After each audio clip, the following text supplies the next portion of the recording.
Hi guys, SpartanDee here playing Neverwinter on the PC, and look what I got. That's right, the Arena Gelatinous Cube.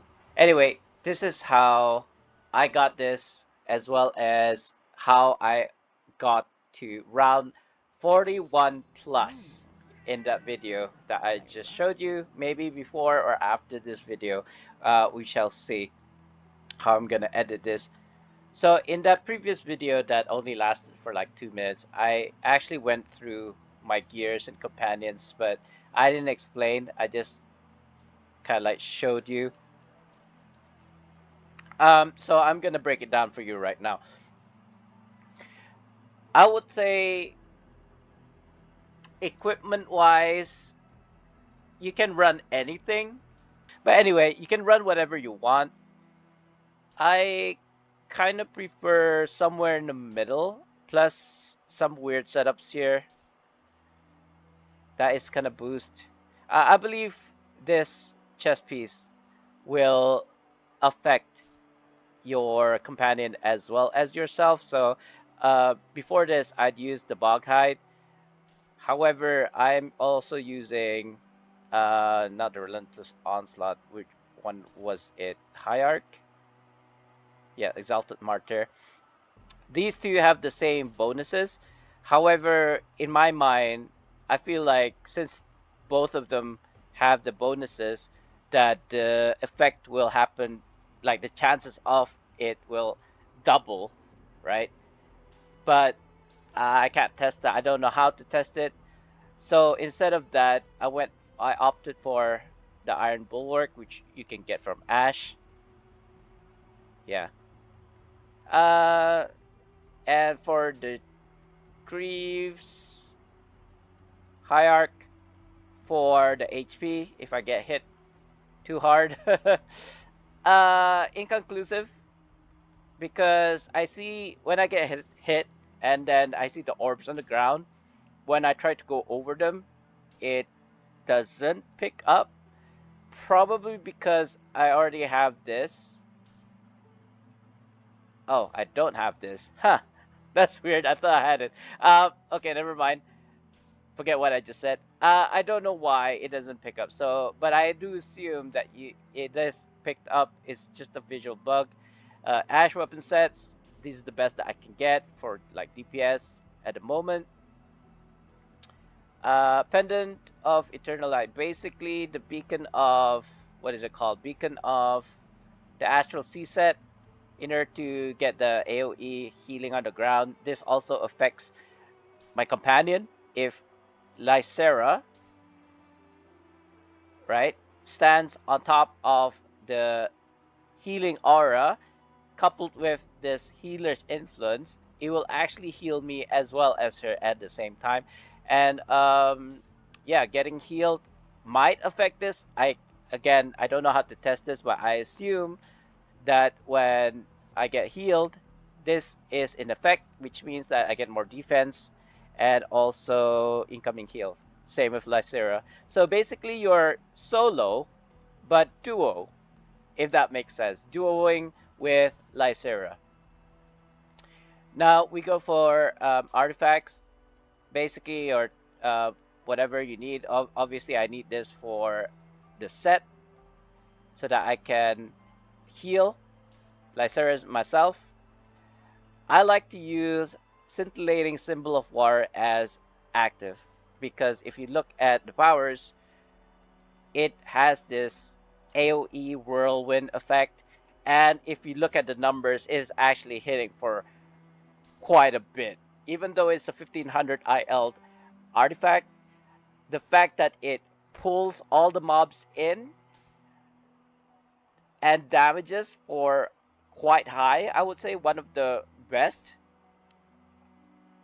damages in the game,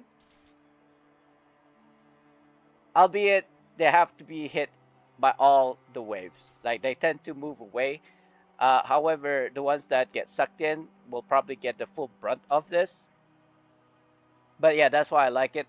Couple that with, say, a ethereal vortex, and you get a double quadruple whirlwind effect, and you'll see that in the video. Now I think that's it. Put whatever enchantments you have. If you have a synergy, use synergy. I only have lightning. I guess I could get a synergy, but yeah. I want to see if I can get an enchantment combat enchantment pack first before I open that 250 key pack. Powers. God, what was that high pitch? For powers, this is what I'm running with for single target, knee breaker, bull charge, and anvil of doom. I would swap to Griffin's Wrath depending on situations where I need to do a lot more DPS, but otherwise stick to Anvil of Doom. Generally mow down, second wind, obvious. Greater endurance. Sometimes I put in momentum for the extra damage and also for the extra movement speed. However, if I want to do more DPS, I'll go for Enduring Vengeance. So I basically swap. In combat, you can change these as you'd like. So I'll just keep momentum. I'll just keep on Enduring Vengeance. Trip attack, very, very important. It allows you to have combat advantage on your target even though you're a solo. And you know how companions tend to run around. So this gives you like almost 100% combat advantage uptime. Yeah, run whatever you want. It doesn't really matter. I think it really is a toss up between defense and offense. Really, I tend to go in the middle. So Lysera is rule number one. Get Lysera. I don't think there's any other companions that can make you survive this as long as I have. I mean, I wouldn't have been able to reach 40 plus if it wasn't for Lysera. And the secret is this as well. Lilera's Bell, or however you want to pronounce it, Lyra's Bell. It has a big AOE, as I demonstrate here. Here is a big AOE. It basically covers the whole arena inside. So no matter where you're running, or close or far from your companion, you'll be able to make them basically immortal, or if they're downed, to revive them immediately. It has a cooldown. I think it was like more than 60 seconds. Yeah, 120. So basically 2 minutes, but it's enough. It's enough. Overloads you can do with resiliency. You could do with bulwark, but I like to keep to these corrupt because they never run out. What else, guys? Powers. Yeah, we went through powers. Boons already. Companion. Yeah. Oh, yeah. Redemption is for healing. You and your companion. 9% of maximum health, right? Rule number 2, don't get hit.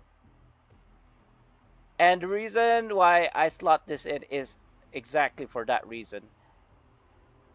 Where you receive damage, stun target for 3 seconds and reduce your threat by 90%. That is huge, right? Even if you did get targeted, this will allow you to be, like a scot-free card or get out of jail free card, especially if you get hit by those really pesky ranged mobs.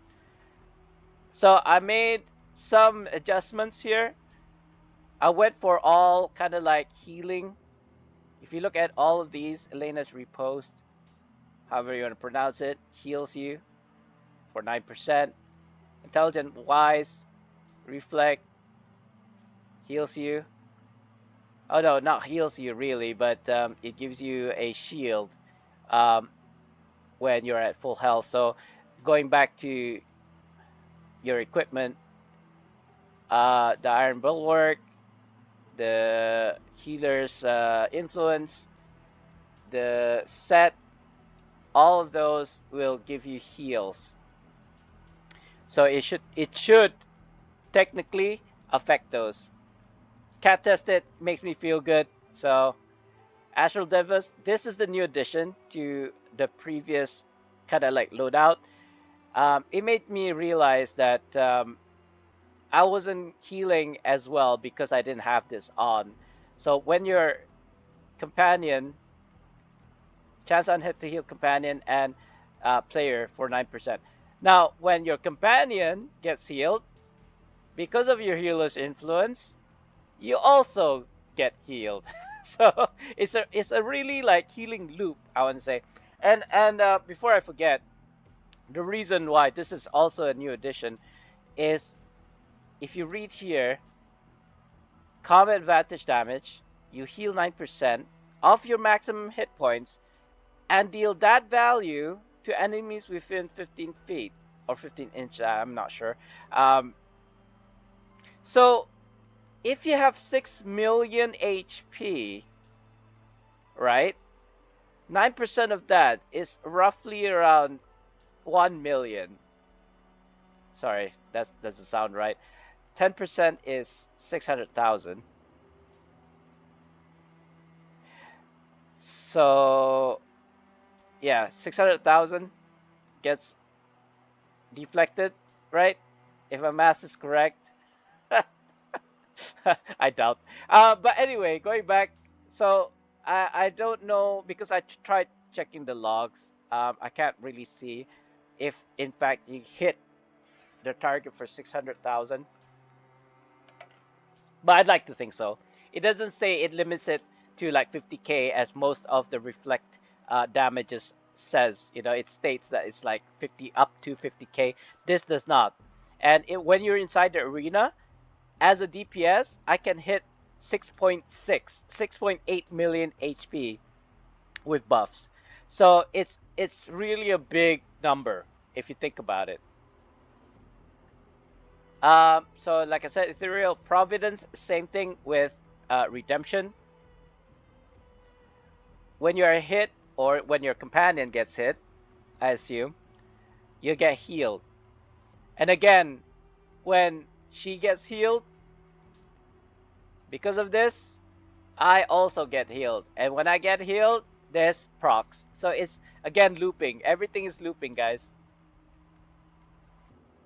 Of course, Ethereal Vortex and Sustride doesn't really affect anything.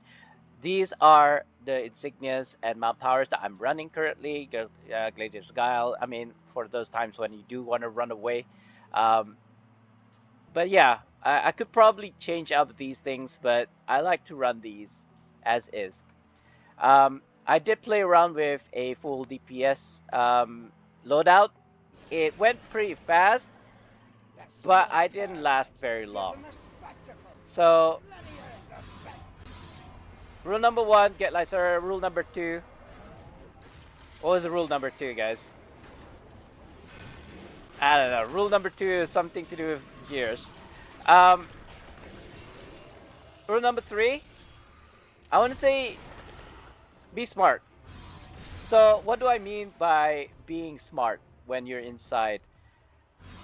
There are quite a few tricks, I want to say, you can do while inside here.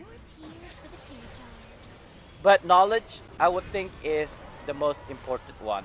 Oh, I probably used the bell too early. I could have, for the first, I want to say 20-ish rounds, you can still use a owlbear, which I failed to do here because these guys, they got nothing on Lysera. Like pre-round 20, I would say.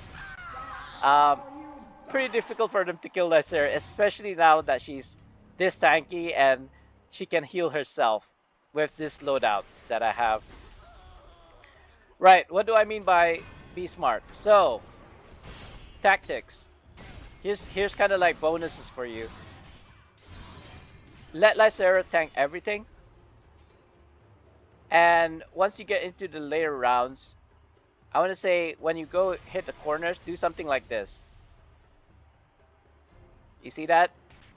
I presented Lysera closer to the mobs. And now she has all the aggro. This works especially well for ranged. Range is my bane. They're the ones that can kill me almost instantly. So if I do something like that technique, what I just showed you, with Lysera being closest to and also aggroing without actually hitting anything. That's the most important thing. Do not hit anything. You might get um, tempted to hit as soon as the mobs spawn, but if you do that, if you even do an at will at an enemy, like bosses are fine. Combat advantage, artifact call. Oh, I forgot about the owlbear is fine. It's gonna be a short video anyway. I'm not gonna do all like 41 rounds here. I just want to showcase you how I do this. Remember, do a knee breaker with Seed, with Vengeance. If you have 0 Vengeance, it will not give you the combat advantage. It will not put the purple ring around your target. So just, you know, dig in for like a few seconds. If you can, maintain your Seed or Vengeance to the max as much as possible by attacking, by going into dig in, or if you saw me at animation canceling. So when you're doing an at will, like left mouse button there, right? You can dig in at the same time. It cancels the effect, the animation, so you can actually spam. If you look at the Vengeance there as well, it actually fills up much faster. You can jump and dig in. Once you land, animation cancels as well. So that's a really good way of getting your Vengeance up really quickly. In this setup that I showed you with my powers, uh, the only thing that affects the Vengeance is a knee breaker. An Anvil of Doom or a Bull Charge will not expend. Well, actually it did, but not a lot. As compared to a knee breaker, look at that. That's like a quarter of the Vengeance, as opposed to that, and as opposed to Anvil of Doom, it's a smidgen compared to it, right? I can just do a dig in to charge back my Vengeance. And the reason why you want to keep your Vengeance maxed out is because that's how you can get the most DPS. So again, go into a knee breaker, and then daily power, and then Anvil of Doom and Bull Charge, or whatever is up. I'm just gonna swap to an owlbear here, just to show that you can actually swap it. Again, you don't need to swap your owlbear until much later, like in round 20 plus, or whenever you get a dragon. I think dragons has this ability to just kill Icera really quickly. I'm assuming because of their sheer damage and poisons. Oh yeah, so here's another tip. Right. So as you can see here, there's 3 choices: Forte, Awareness, and Power. It depends on what you are trying to build. If you want to go faster in a run, go for more offensive. If you want to survive longer, go for defensive. So things like defense, HP, I think is priority. I didn't see any there, so the second choice are power, DPS, powers. Right.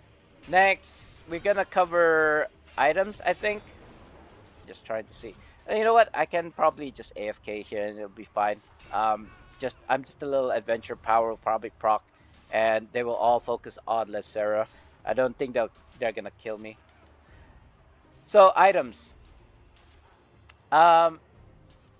This is key, by the way. Neverwinter or Neverwinter Red Beans. You can get these from the current event, which is Day of Dungeon Master. 1 or 3 per run, per kind of like games inside. But yeah, that's at the moment, that's the consistent way of getting it. It's quite random what you get, but yeah, I managed to get a lot of those from here. Another one would be barbecued meat. I don't know if they're selling any barbecued meats at the moment. Barbecue. Barbecue.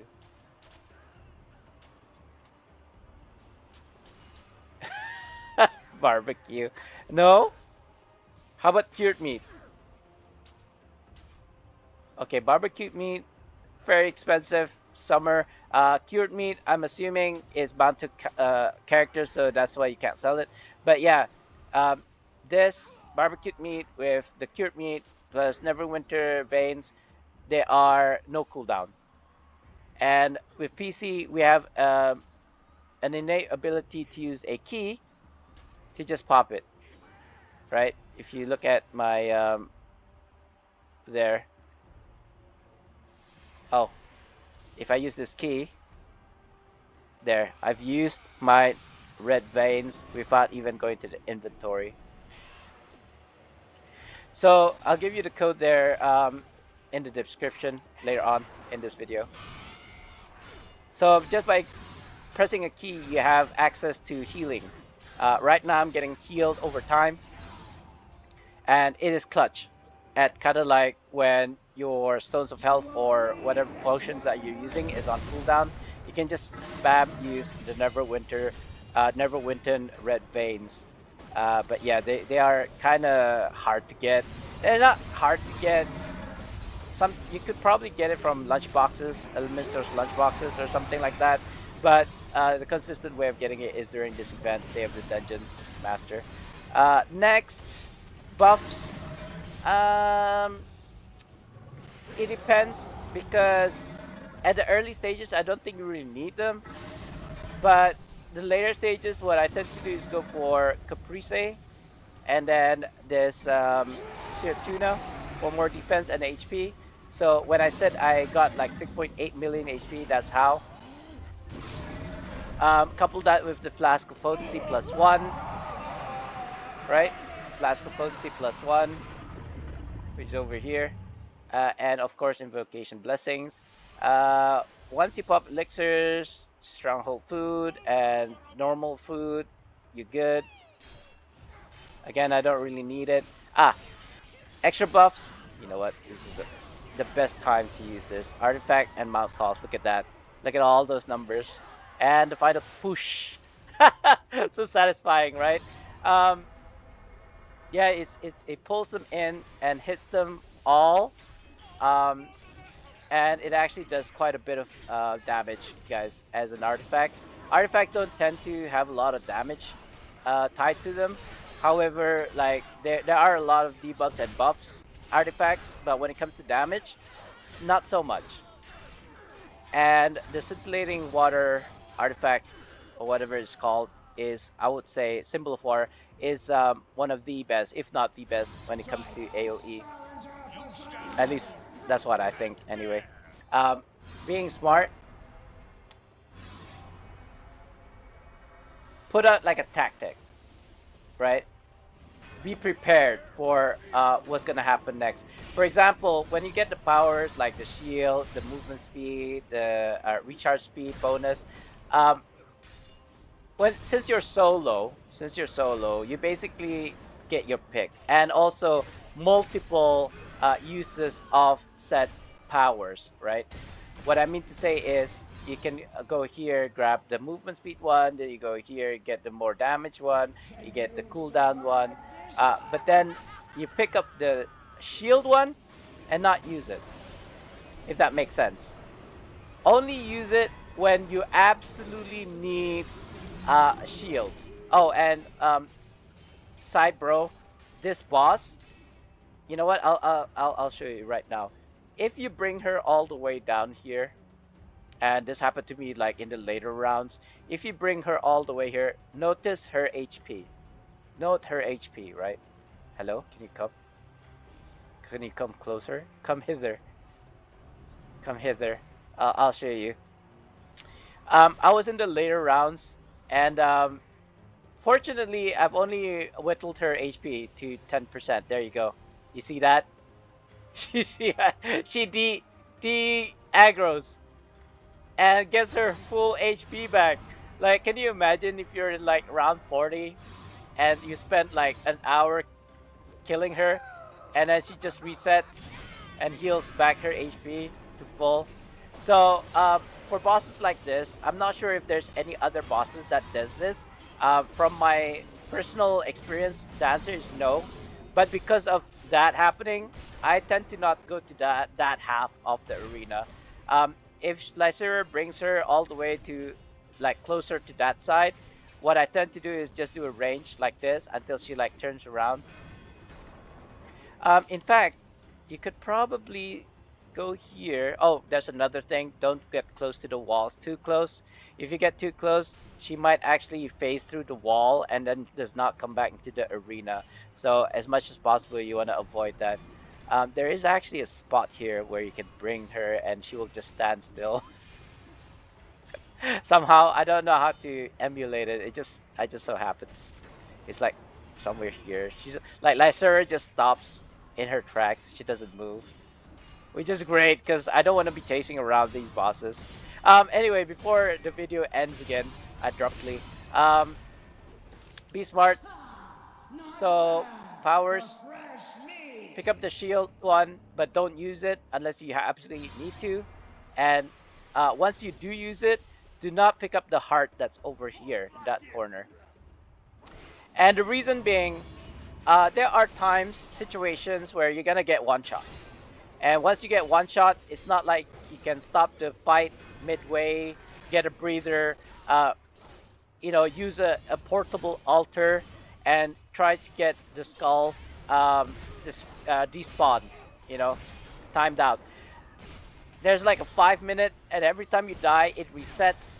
So it doesn't matter how many stacks you have. If you have like 1 second left and then you die, it basically resets for 5 minutes again. And basically you have to survive another 5 minutes. And if you have like 4 stacks already and the next one kind of like kills you, you're dead, then you basically, the whole run is over. And you have to start all over again in order to kind of like benefit the kind of like streak that you have. Like the longer you fight, the more shards that you get more currency that you get per round, right? So that's what you want. You want to stay for as long as possible. That's how I managed to get all the gears so quickly, like the Ichor Pact Greaves set even. They're like, to get all 5, I think it's like 5,000 currency. So yeah, I already got 2 pieces now, so I just need the other 2. What else, guys? That's all I got right now at the top of my head. So now comes the call to action. If you'd like to learn more, if you like Neverwinter content, like to learn more about some tips and tricks, then subscribe and follow my channel. And for as a kind of like parting gift, so tell me what is your like longest round? Like what was your longest streak when it came to arena solo or even group? Yeah, you let me know. Anyway, that's it for this video. Thanks you for watching. Guys, good luck and may the best solo arena champion win. Alright, see you guys in the next one. Assalamualaikum and goodbye. SpartanDee out.